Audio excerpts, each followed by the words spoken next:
যে মাননীয়া, আপনার কি জাদু বল ছিল? আপনি ২৬ দিন অনশন করেছিলেন।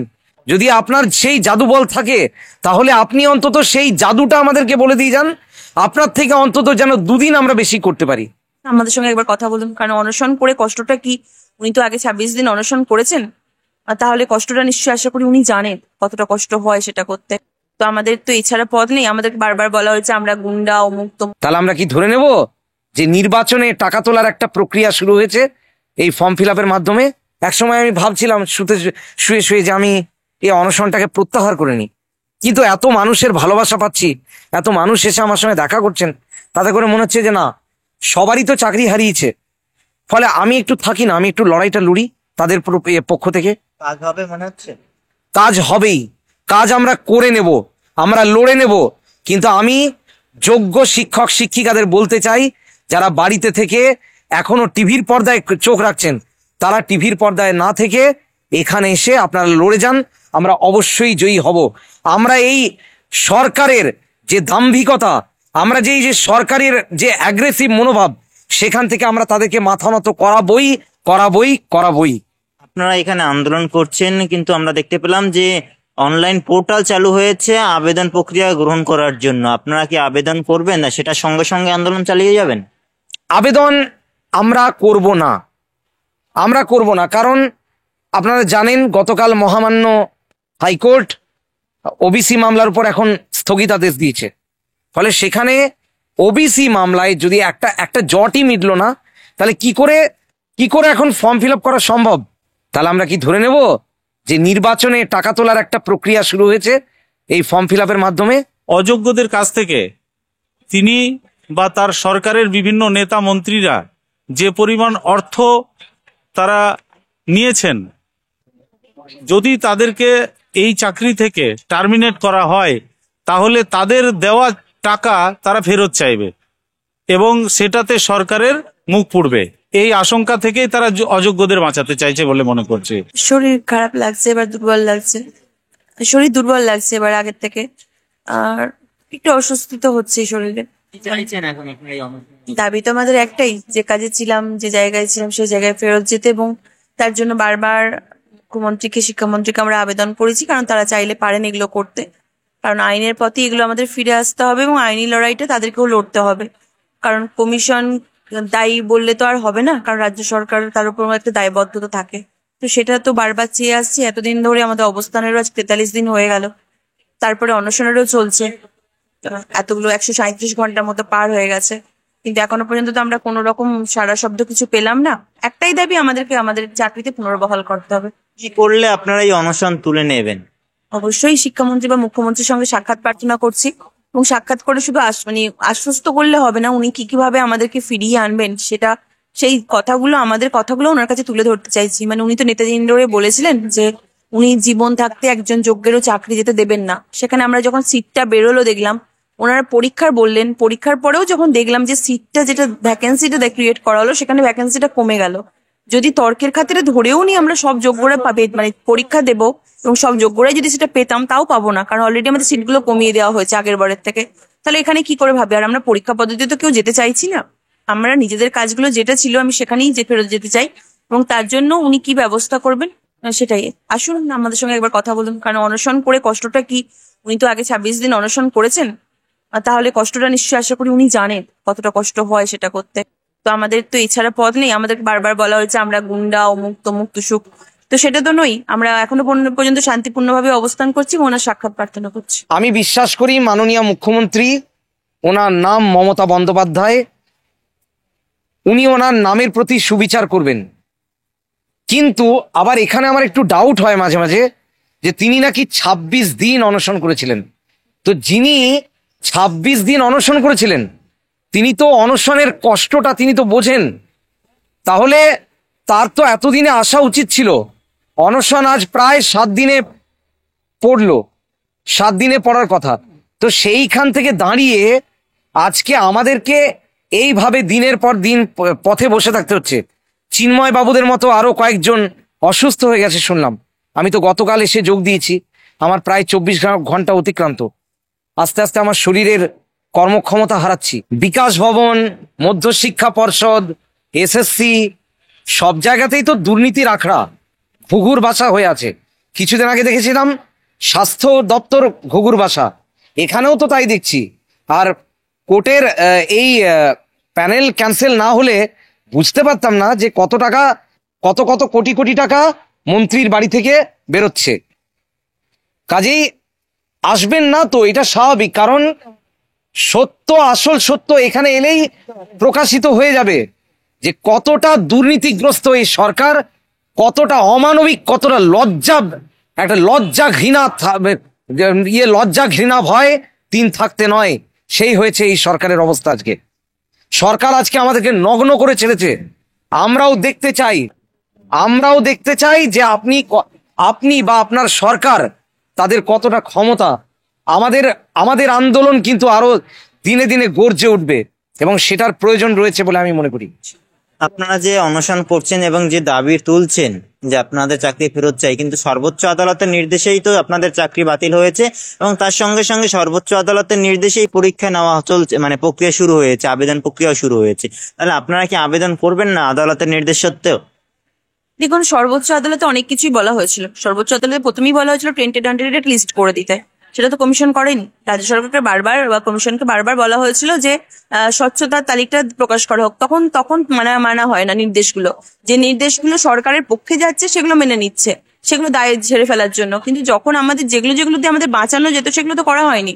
তো এখনো বাঁচানোর রাস্তা তো আমাদের আছে, রিভিউ পিটিশন আছে, কিউরিটিভ আছে।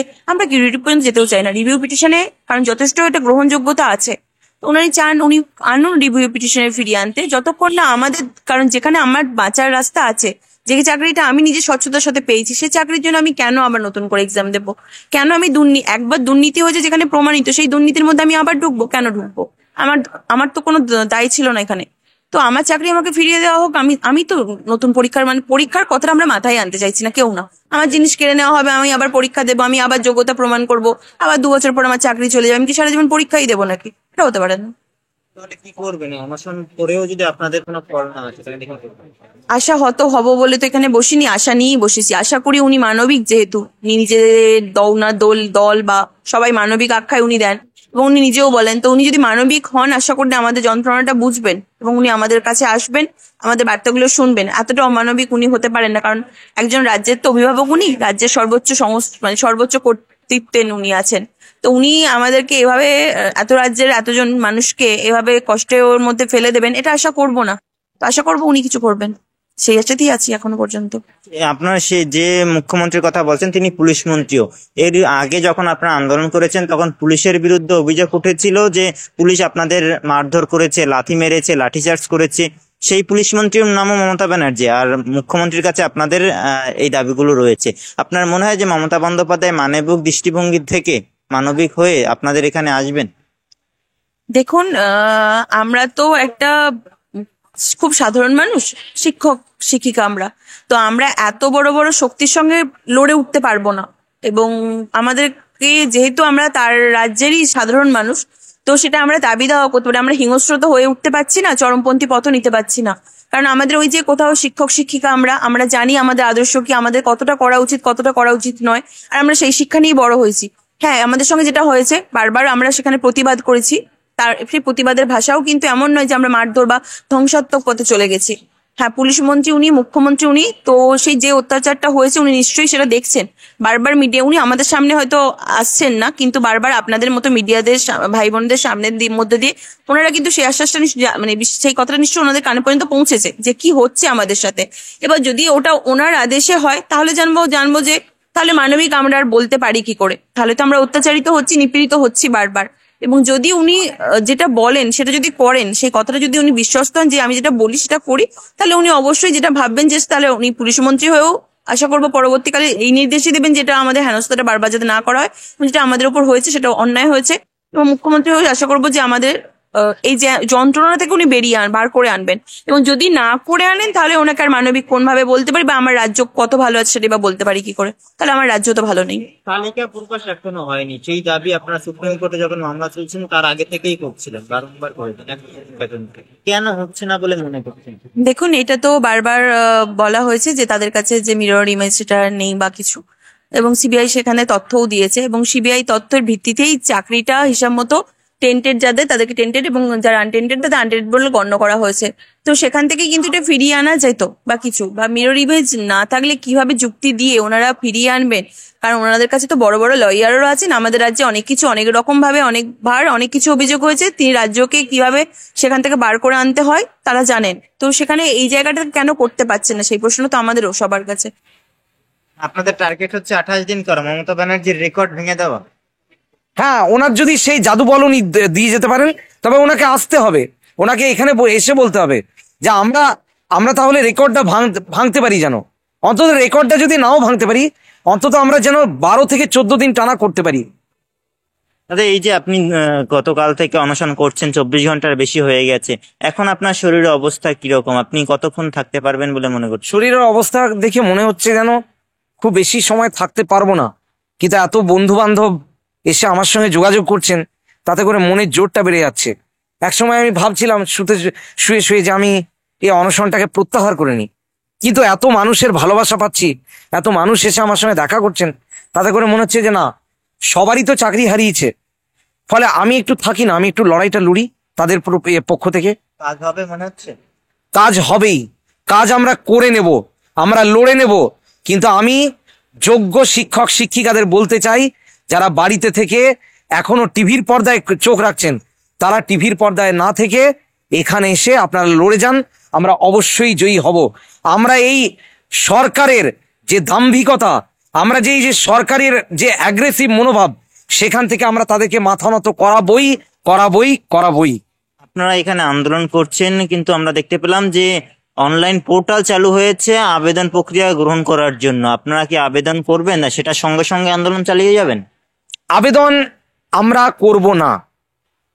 করব না, কারণ আপনারা জানেন গতকাল মহামান্য হাইকোর্ট ওবিসি মামলার উপর এখন স্থগিতাদেশ দিয়েছে, ফলে সেখানে ওবিসি মামলায় যদি একটা জটই মিটল না, তাহলে কি করে এখন ফর্ম ফিল আপ করা সম্ভব?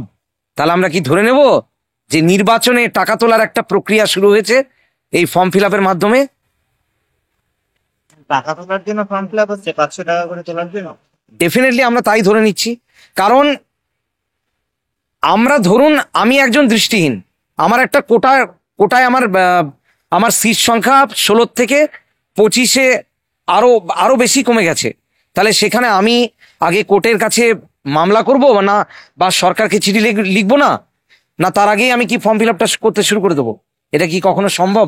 আমার হিস্ট্রি সিট 13টা, যেখানে আগে ছিল 38, তাহলে আমি সেখান থেকে পাবো বলে আপনার মনে হয়? কখনোই সম্ভব নয়। সুপ্রিম কোর্টে যখন থেকে মামলা চলছে, তারও আগে থেকে আপনারা একটা দাবি তুলে যাচ্ছেন যে যোগ্য অযোগ্য তালিকা প্রকাশ করতে হবে এবং সেটা বাছাই করে যেন জনসমক্ষে আনা হয়, সেটার ব্যবস্থা করতে হবে। এখন পর্যন্ত সেই তালিকা প্রকাশ করা হলো না। তালিকা প্রকাশ করা হলো না কারণ বুঝতেই পাচ্ছেন, নিচু থেকে উপরতলার কর্মীরা কিন্তু তারা দুর্নীতিগ্রস্ত।